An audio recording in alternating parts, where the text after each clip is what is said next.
Bem, meu nome é Márcio e sou um ex-seminarista da Assembleia de Deus.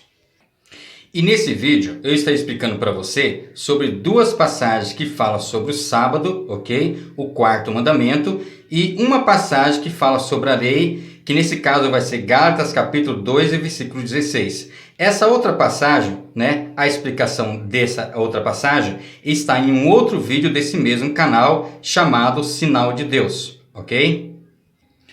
E durante este vídeo eu vou mostrar para você essas figuras como sendo você me fazendo prováveis perguntas, ok? Mas antes de falar, por exemplo, sobre o sábado, o quarto mandamento, eu só gostaria de falar uma coisa para você. Vale a pena te lembrar que nessa passagem de Êxodo mostra que o povo que saiu do Egito, logo depois de atravessar o Mar Vermelho, já guardava e santificava o sábado do Senhor, muito antes desse dia se tornar um dos mandamentos entre os 10 mandamentos. Você sabia? Porque, veja bem, logo depois do povo atravessar o Mar Vermelho, Deus mandava todos os dias pela manhã o maná, para que eles pudessem se alimentar no deserto. E esse maná não podia ser guardado de um dia para outro, senão estragava. Mas na sexta-feira o próprio Deus mandava o mesmo maná em quantidade dobrada, para que assim eles pudessem se alimentar na própria sexta-feira e guardar o restante para o sábado. E era só nesse dia que o maná não estragava se fosse guardado, porque no sábado Deus não mandava nenhum maná, para que assim eles pudessem guardar e santificar o sábado descansando, sem fazer nenhuma colheita. Então, só algum tempo depois é que esse dia, o sábado, vai se tornar um dos mandamentos entre os 10 mandamentos, escrito pelo próprio Deus e em 2 tábuas de pedra e em 2 vezes seguidas, porque as primeiras tábuas Moisés quebrou, ok? E tudo isso, veja bem, só vai acontecer a partir do capítulo 20 de Êxodo. Vamos ler?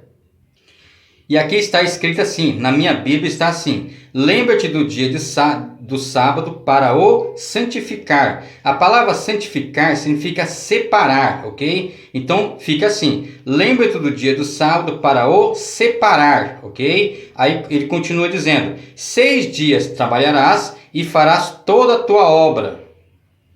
Então veja bem, continuando, aí ele diz: mas, preste bem atenção nessa palavra, mas, ou seja, ou porém, o 7º dia é o sábado do Senhor teu Deus, ok? Então o dia do Senhor teu Deus é o dia de sábado, que é o 7º dia, ok? Aí ele continua dizendo: não farás, ou seja, nesse dia, no 7º dia, não farás nenhuma obra, nem tu, nem teu filho, nem tua filha, e assim por diante, ok? Então, veja bem, é por isso que muitos dizem que, e até eu também afirmo, que o dia em que o apóstolo João teve as suas visões, lá na ilha de Patmos, se trata do sábado, ok? Pois aqui ele diz: e fui arrebatado no Espírito no dia do Senhor, ok? E não se trata do domingo, como muita gente pensa. Então, biblicamente, esse dia na qual ele teve suas visões, se trata do dia do sábado, ok? Agora, vamos começar a falar sobre o sábado, quarto mandamento, nessa passagem do Evangelho de João, capítulo 5 e versículo 17, ok? Então, veja bem, na minha Bíblia está assim: e Jesus lhes respondeu: meu Pai trabalha até agora e eu trabalho também. Agora, veja bem, talvez você possa me perguntar assim: Jesus, nessa passagem, realmente disse isso em um dia de sábado? Sim, ok? Eu respondo: Jesus realmente disse isso em um dia de sábado. Agora, veja bem o que eu vou mostrar para você. Só que agora, preste bem atenção nessa frase. Ele disse: meu Pai trabalha até agora. Então, veja bem, o que se entende com isso é que o pai dele, durante algum tempo e até agora, vem trabalhando, ok? Mas agora eu te faço uma pergunta: que trabalho era esse que Jesus disse que o pai dele estava trabalhando até agora, será que o pai dele ainda estava criando, né, mais alguma coisa que faltou, né? Eu posso estar errado, mas eu creio que não. Mas se Deus não estava criando mais nada nessa época, então que trabalho era esse que Jesus disse, né, que o pai dele ainda estava trabalhando até agora?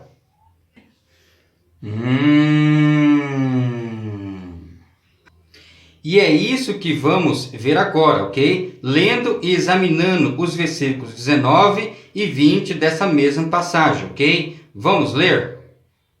Então, veja bem, na minha Bíblia está assim: mas Jesus respondeu e disse-lhe, na verdade, vos digo que o filho por si mesmo não pode fazer, ok? Ato de fazer coisa alguma, se eu não vir fazer o Pai. Porque tudo quanto ele faz, ok? Ato de fazer, o filho o faz igualmente.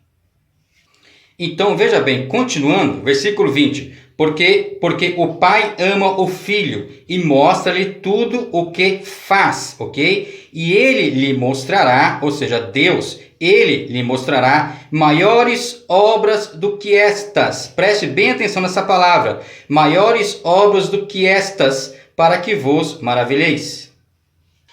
Veja, obra ou obras é sinônimo de trabalho, ok? Tá certo?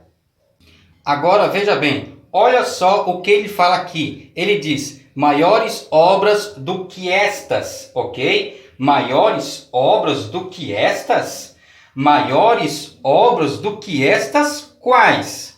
Ou seja, quais são essas obras que o Pai, nesse caso, já está operando, de que Jesus está se referindo aqui, se na verdade Deus não estava criando mais nada?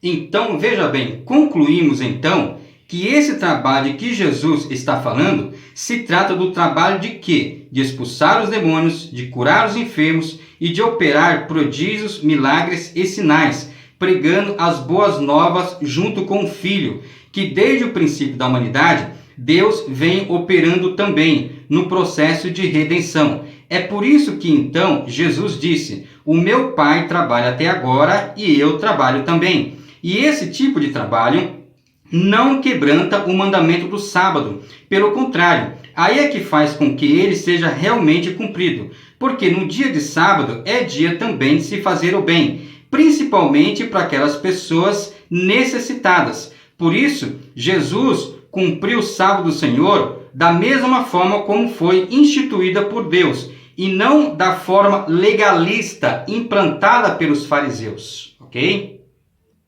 Agora, vamos falar sobre Colossenses, capítulo 2, e versículo 16 e 17, que é uma das passagens também mais debatidas entre os estudiosos sobre esse assunto, ok? Vamos ler?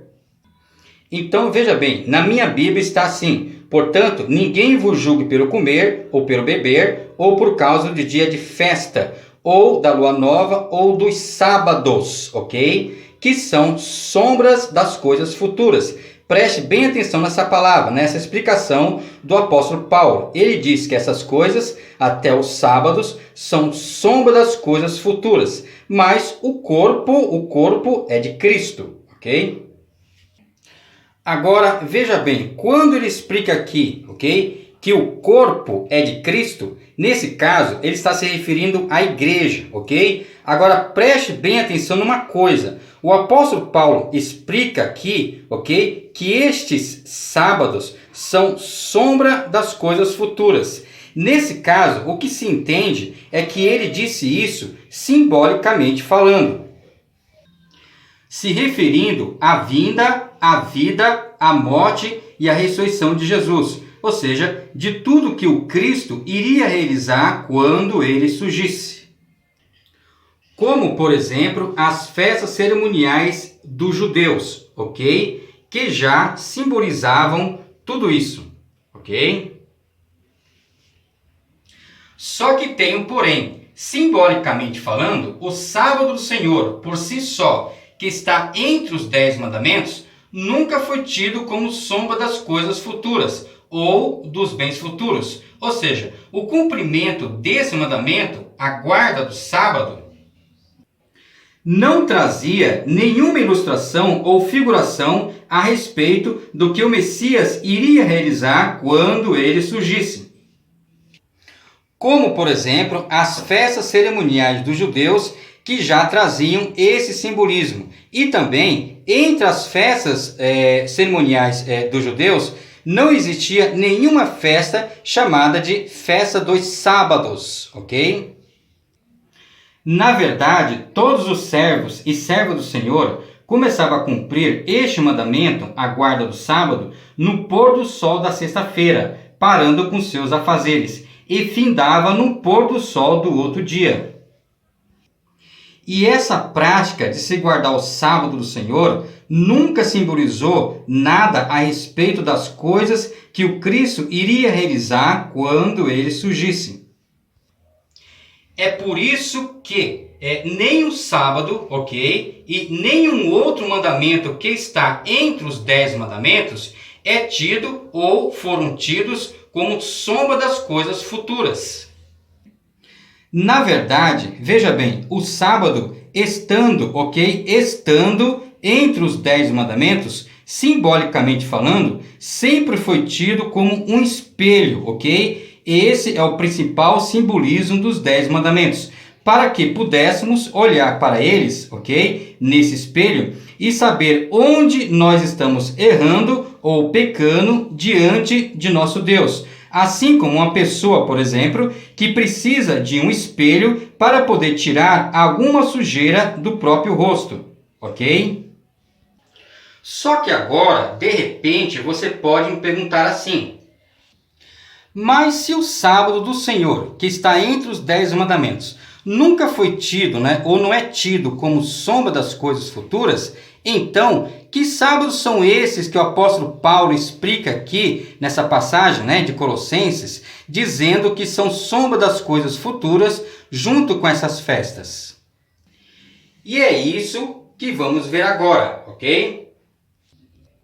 Então, veja bem, continuando, para você que não sabe, antigamente, ainda na época do apóstolo Paulo, acontecia todos os anos, veja bem, todos os anos, as festas cerimoniais dos judeus, que eram um total de 7 festas principais. E em determinados dias, que caísse do ano, porque acontecia todos os anos, dependendo como fosse, esses dias também eram chamados de sábados, porque a palavra sábado significa descanso. Por isso, nesses dias ninguém trabalhava, para que todos pudessem participar dessas festas. Então, esses dias podia cair, por exemplo, numa quinta, ou numa sexta, ou numa quarta, que, dependendo como fosse, esses dias também eram chamados de sábados, e ninguém trabalhava, como sendo feriado, para que todos pudessem participar dessas festas.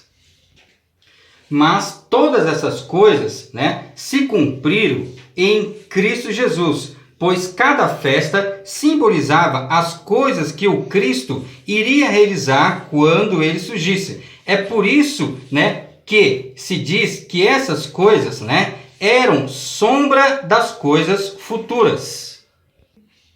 E o apóstolo Paulo explica para os irmãos que a igreja não precisava mais observarem essas coisas, que no qual parece que alguns irmãos judeus convertidos que não entendiam bem dessas coisas, julgavam que os irmãos gentios de Colossos precisavam ainda observarem essas coisas que na verdade se cumpriram em Cristo Jesus, ok? Agora veja bem, só que tem uma coisa que eu preciso falar para você sobre esse assunto, se referindo ao sábado do Senhor. A guarda do sábado em si não garante salvação para ninguém, ok? Salvação mesmo, vamos dizer assim, é para todos aqueles que guardam os mandamentos do Senhor, inclusive o sábado nesse caso, ok? Amando a Deus acima de todas as coisas e amando o próximo como a si mesmo. Tendo o Senhor Jesus como seu único e suficiente Salvador da sua alma, ou seja, da sua vida, do seu ser. Mas cada caso é um caso, por isso todos nós é que seremos julgados. Agora vamos falar sobre a lei, nessa passagem de Gálatas, capítulo 2 e versículo 16. Vamos ler? Veja, na minha Bíblia está assim: sabendo que o homem não é justificado pelas obras da lei, mas pela fé em Jesus Cristo. Temos também crido em Jesus Cristo para sermos justificados pela fé em Cristo e não pelas obras da lei. Porquanto pelas obras da lei nenhuma carne será justificada. Então veja bem, continuando, nessa passagem alguns imaginam que o apóstolo Paulo está falando alguma coisa contra os 10 mandamentos. Mas esse texto apenas por si próprio, ok? Não revela com exatidão de qual lei que o apóstolo Paulo está falando aqui. Como, por exemplo, 1 Coríntios, capítulo 14 e versículo 34, que já nos revela. Vamos ler? Então vamos lá. Na minha Bíblia está assim: as vossas mulheres estejam caladas nas igrejas, porque não lhe é permitido falar, mas estejam sujeitas, como também ordena a lei, ok? Dá para ver aqui nesse texto, que esta lei aqui não se trata dos 10 mandamentos. Por quê? Entre os 10 mandamentos não está escrito nada disso, ok? Outro exemplo disso seria 1 Coríntios, capítulo 14 e versículo 21. Vamos ler? Então veja bem, está assim: está escrito na lei, por gente de todas as línguas e por outros lábios falarei a este povo, e ainda assim não me ouvirão, diz o Senhor. Então, nesse próprio texto, também nos revela que esta lei não se trata dos 10 mandamentos, que é ao contrário de Gálatas, como a gente havia lido, ok?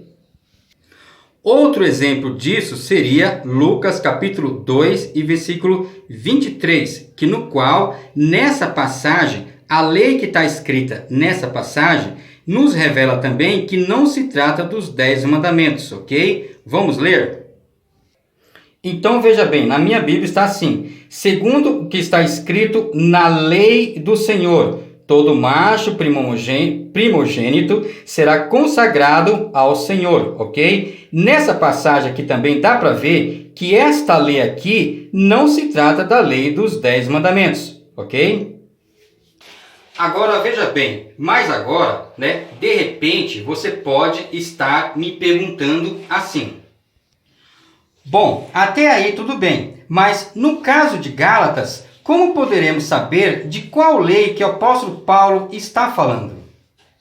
Então, veja bem, eu respondo. Nesse caso, ok, teremos que pegar uma ajuda de uma outra passagem da Bíblia, ok, que fala do mesmo assunto e dentro do contexto, para nos ajudar a desvendar esse mistério, ok? Que nesse caso vai ser no próprio livro de Gálatas, capítulo 3 e versículo 10. Vamos ler? Então veja bem, na minha Bíblia está assim: todos aqueles, pois, que são das obras da lei, ok, estão debaixo de maldição, porque está escrito: maldito todo aquele que não permanecer em todas as coisas que estão escritas no livro da lei, para fazê-las. Então, veja bem que nessa passagem, ok, que fala do mesmo assunto, o apóstolo Paulo está falando de coisas que foram escritas no livro chamado de livro da lei, para fazê-las. E todos nós sabemos muito bem que os 10 mandamentos foram escritos, na verdade, em 2 tábuas de pedra e colocado dentro da arca, e não num livro, ok? Então, veja bem, continuando, as obras da lei de que o apóstolo Paulo está falando, se trata de obras que ficou registrado, ok, num livro chamado de livro da lei, escrito por Moisés e colocado fora da arca. Veja bem, só que agora, de repente, você pode me perguntar assim: Se os 10 mandamentos não têm nada a ver com essas coisas que foram escritas no livro, então que obras da lei são essas de que o apóstolo Paulo está falando? Então veja bem, no próprio livro de Gálatas também, capítulo 5 e do versículo 2 ao 6, vai nos dar a resposta exata a respeito dessas obras de que o apóstolo Paulo está falando. Vamos ler? Então veja bem, versículo 2, na minha Bíblia está assim: eis que eu, Paulo, vos digo que se vos deixardes circuncidar, ok? Circuncidar, olha aí, Cristo de nada vos aproveitará. Então veja bem, continuando, versículo 3, e de novo protesto a todo homem que se deixa circuncidar, ok? Que está obrigado a guardar toda a lei. Então, continuando, versículo 4, aí está assim: separados estáis de Cristo, vós os que vos justificais pela lei, ou seja, os que se sentem justificados pela lei, da graça tendes caído.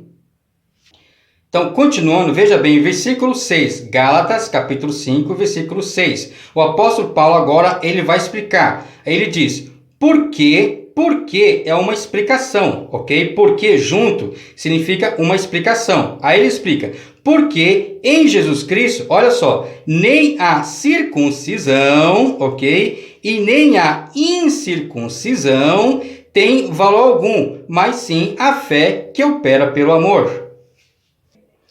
Então veja, por essas passagens do final desta carta aos Gálatas, concluímos que a lei e o assunto principal de toda essa carta é com respeito, na verdade, à circuncisão, que no qual ficou registrado no livro chamado de Livro da Lei, escrito por Moisés, que no qual alguns irmãos judeus convertidos estavam obrigando que os irmãos gentios de Gálatas tinham que se circuncidarem, tendo essas coisas ainda como regra de salvação ou de justificação. E o apóstolo Paulo explica nessa carta, que a nossa salvação ou a nossa justificação vem pela fé em Cristo Jesus e não pelas obras da lei, ok? Então, concluindo, as obras da lei que o apóstolo Paulo fala nessa carta é com respeito às práticas do judaísmo e não com relação aos 10 mandamentos.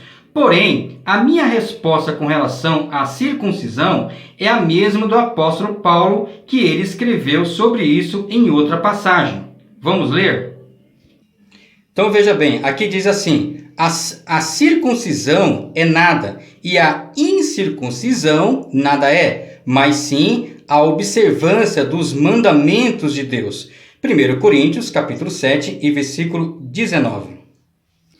Veja, o tempo desse vídeo já está acabando, ok? E eu e a minha filha, a Beatriz, que está me ajudando a gravar esse vídeo, nós esperamos, que tenhamos te ajudado com essas informações, ok? Nós desejamos que Deus abençoe você e sua família. Amém.